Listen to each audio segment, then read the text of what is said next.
महाराष्ट्रातील कांदा उत्पन्न म्हणजे आज एक असा जुगार आहे की जिथे शेतकरी आपलं आयुष्य आणि घाम पणाला लावतो, पण नफा मात्र व्यापाऱ्याच्या पदरात पडतो।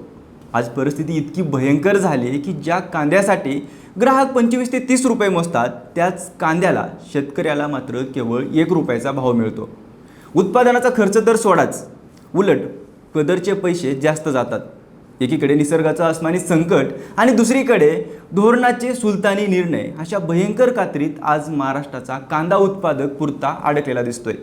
गेल्या 10 वर्षात उत्पादन खर्च दुप्पट झालाय, पण भाव मात्र 10 वर्षापूर्वीचेच मिळत आहेत। पण शेतकरीची ही क्रूर चेष्टा कुणी चालवली आहे? सरकारी नियमांचा फटका फक्त शेतकऱ्यांनाच का बसतोय? ह्या परिस्थितीला नक्की कोण कारणीभूत आहे? सगळं जाणून घेऊया त्या व्हिडिओच्या माध्यमातून। नमस्कार, मी अमोल जाधव आणि तुम्ही पाहताय लगाव बत्ती। जर तुम्हाला महाराष्ट्रातील कांदा उत्पादनाचं भीषण वास्तव समजून घ्यायचं असेल तर गेल्या महिन्याभरात घडलेल्या काही घटना समजून घ्याव्या लागतील। संभाजीनगरमधील पैठण कृषी उत्पन्न बाजार समितीत एका शेतकऱ्याने तब्बल 12 क्विंटल कांदा विकला, पण लिलावानंतर एक दमडीही नफा त्याच्या हातात आली नाही। हमाली आणि तोलाईचा खर्च वजा करता त्याला रिकाम्या हाताने घरी परतावं लागलं।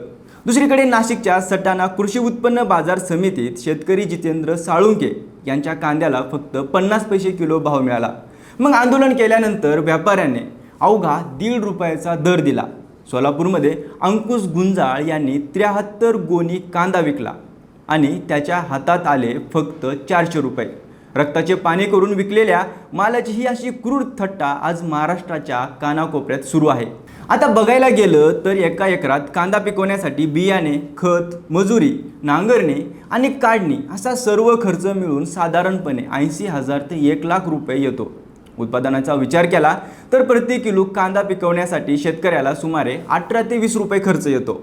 अशा परिस्थितीत या कांद्याचा मोबदला म्हणून शेतकऱ्याला किमान 10 ते 15 रुपये प्रति किलो नफा मिळायला हवा, म्हणजे बाजार भाव किमान 30 ते 35 रुपये असायला हवा। मात्र सध्याची परिस्थिती भयानक आहे।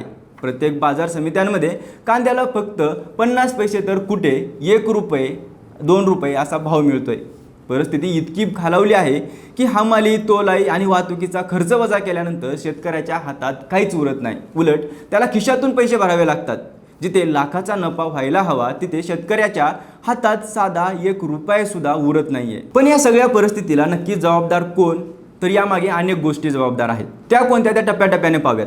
पहिलं म्हणजे चुकीचं सरकारी धोरण। आता सोप्या भाषेत सांगायचं झालं तर जेव्हा शेतकऱ्याच्या शेतात किंवा चाळीत कांदा विक्रीसाठी तयार असतो आणि त्याला 4 पैसे मिळण्याची आशा असते, तेव्हा सरकार देशातील कांद्याचे भाव वाढू नयेत म्हणून अचानक निर्यात बंदी लावते किंवा परदेशात कांदा पाठवण्यावर मोठी एक्सपोर्ट ड्युटी लावते।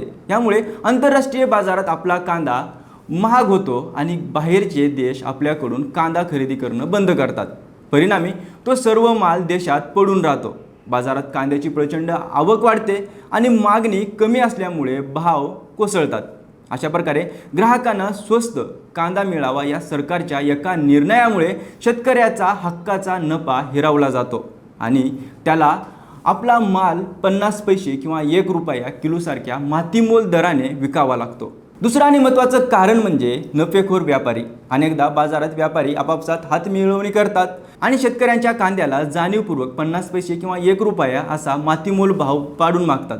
रस्त्यावर फेकून देण्यापेक्षा शेतकरी हतबल होऊन हा माल विकतो, पण तोच कांदा जेव्हा शहरात ग्राहकांपर्यंत पोहोचतो तेव्हा त्याची किंमत 25 ते 30 रुपये झालेली असते।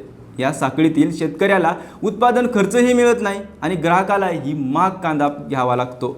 मात्र मधला सर्व नफा व्यापारी किंवा दलाल लुटतात। आता तिसरं कारण जे आपल्या हातात नाही ते म्हणजे आसमानी संकट। कधी अचानक येणारा अवकाळी पाऊस तर कधी प्रचंड उष्णता। यामुळे उभ्या पिकाचं नुकसान होतं। जेव्हा पावसाच्या पाण्यामुळे काढणीला आलेला कांदा शेतातच सडतो तेव्हा शेतकऱ्याच्या हातात तोंडाशी आलेला घास हिरावला जातो। इतकंच नाही तर जर कांदा वाचून चाळीत साठवला तरी खराब हवामानामुळे तो कधीही सडू लागतो। साठवणीसाठीच्या चांगल्या सोयी नसल्यामुळे शेतकऱ्याचा माल डोळ्यादेखत मातीमोल होतो। आता याशिवाय गेल्या 10 वर्षात महागाईमुळे शेताचं पूर्ण गणितच बदललंय। कांदा पिकवण्यासाठी लागणारी खते, बियाणे, मजुरे आणि ट्रॅक्टरचं भाडं आज दुप्पट तिप्पट झालं आहे। म्हणजेच उत्पादन खर्च प्रचंड वाढलाय। मात्र हा खर्च करून पिकवलेला कांदा जेव्हा शेतकरी विकायला जातो तेव्हा त्याला मिळणारे भाव मात्र अजूनही 10 वर्षापूर्वीचेच म्हणजेच अगदी जुन्या दराप्रमाणे मिळतात। पण इतकी सरकार आली गेली तरी वर्षानुवर्षे कांदा उत्पादकांची परिस्थिती जैसे थे का आहे?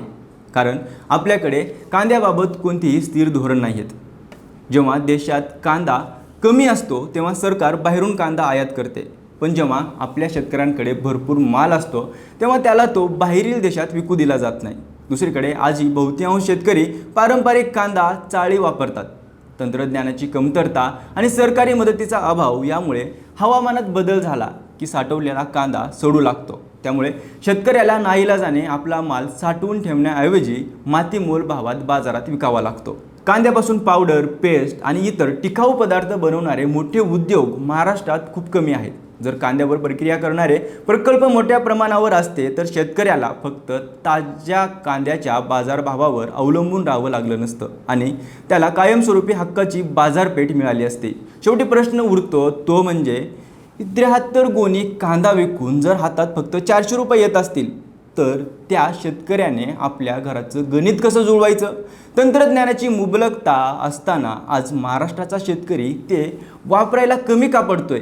व्यापाऱ्यांच्या नफेखोरीवर ठोस पावलं उचलत एवढ्या वर्षात ग्राहक शेतकरी मेळ का घातला गेला नाहीये किंवा जात नाहीये? तुम्हाला काय वाटतं? शेतकऱ्याची ही क्रूर चेष्टा करण्यामागे नक्की कोणाचा हात आहे?